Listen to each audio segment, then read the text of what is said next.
single arm work?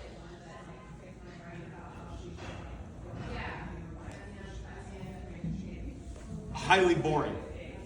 Why? Because it's the same fucking shit as two leg work and two arm work.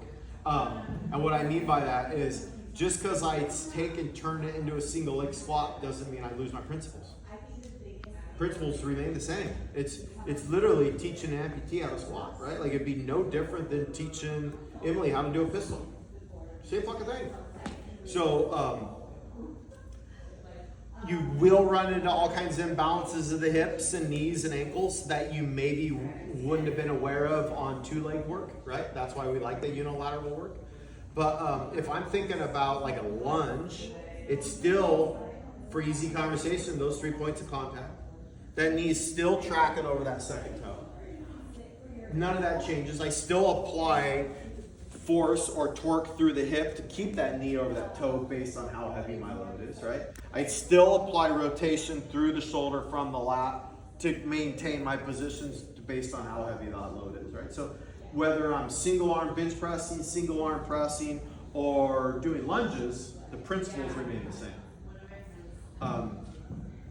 When we're talking about like box step, or let's think about like what's the intention behind the single leg work, right? So we get box step ups on here a lot, right? We have box jumps today. I tend to be honest with people. What are box jumps for? In my opinion, they're just purely to make you tired. They're not really providing much of a skill. They're not really providing much in the way of power, and they're really doing very, very little muscular development. Why? Because the Metcon, the distances aren't high enough for you to really be testing your power generation, right? Number one. So what we're doing is just using this repetitive motion to create fatigue. Well, I would take that box jump to a step up.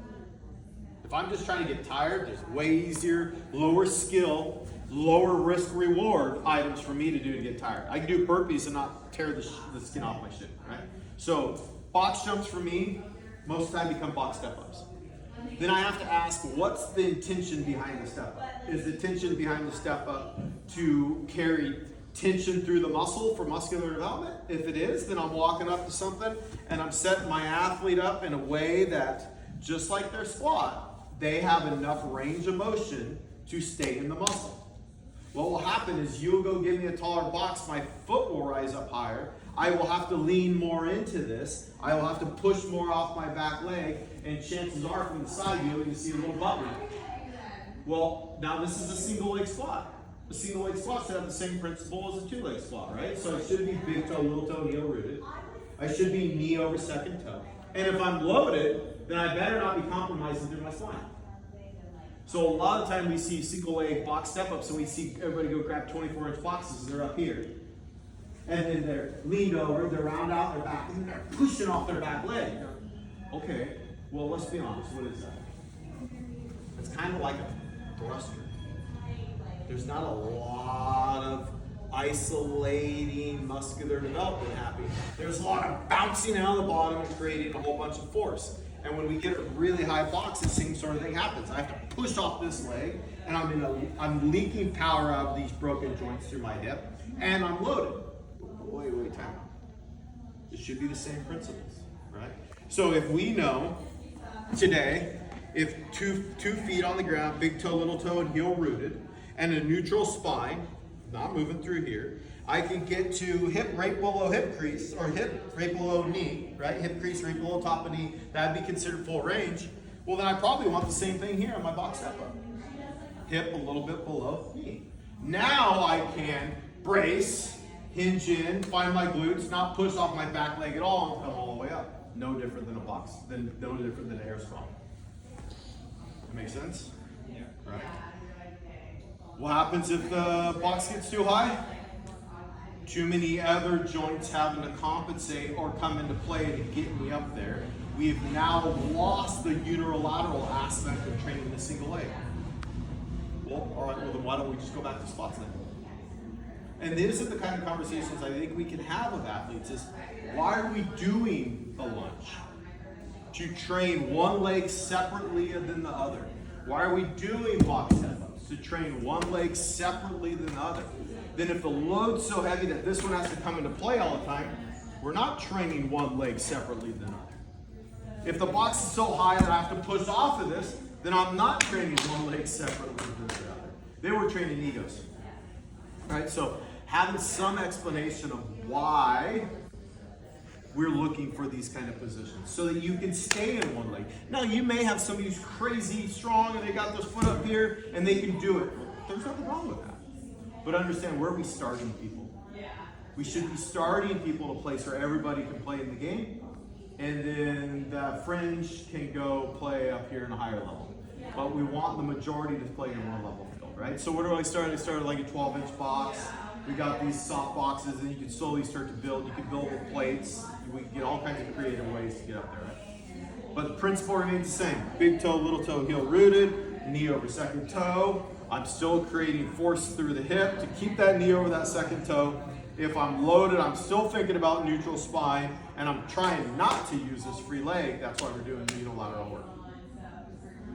Cool? Now, talk to me. Can we just talk about, similar to like a lunge, similar to the difference between a front squat and a back squat, the joint that moves first, like on a step up, like getting it to be more hinged versus getting it to be more quad, maybe that's something that looks like more of like the pistol. I'm going to start it on the lunge, and then we'll take it to a ball. Yeah, perfect. So let's talk lunge.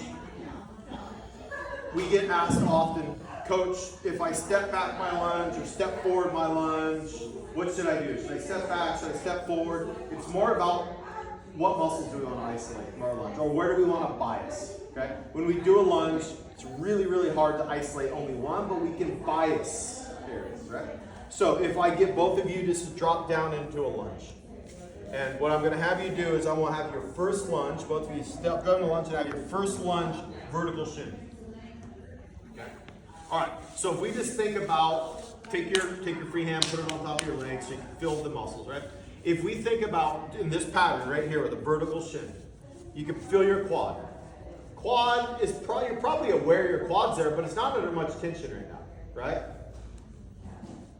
Feel your glutes. Take your hand back there. That glute's probably going to be a little harder and a little tighter than the quad. And the reason is because right now with a vertical shin, I'm driving my hip back. I'm putting the fibers in my glute, my ass. Those are going on more stretch. When they go on more stretch, they're going to become a primary mover. So if I come back out of this lunge right now, my ass is my primary mover to bring me back up. Because we're looking at a vertical shin, the hips driving down and back, you can feel those fibers get put on more stretch. Now, that wouldn't have mattered if I stepped forward or if I step back. Doesn't matter how I step forward or back. It matters what's going on in the shin angle, coming out of the ankle. Right? So now go into your lunge, and we're going to send the knee as far out over the toe as we can without the heel coming up. Now, feel your quad. It's going to be a very different feeling. Those muscles under a lot more tension. But feel your glute. Maybe not as much. A little bit, right? But not as much. Why? Is because now we've biased to taking some of that hinge out. We brought our torso up a little bit, took some of my stretch out of my glutes, but as soon as my knee went forward, my quad just got lit up. Now if you come up out of that, that is quad driven. Now, it doesn't matter if I step back and let my knee go out over my toe, quad driven. Or if I step forward and let my knee go out over my toe, more quad driven. So less about what legs step in front to back and more about what does this shin angle coming out of your ankle look like. If I'm biasing more knee over toe, what does that look like? It looks like front squat, right? More quad dominant. If I bias vertical shin and more hip back, more glutes, looks a lot like a box squat. So the angles that are moving are going to determine where I bias.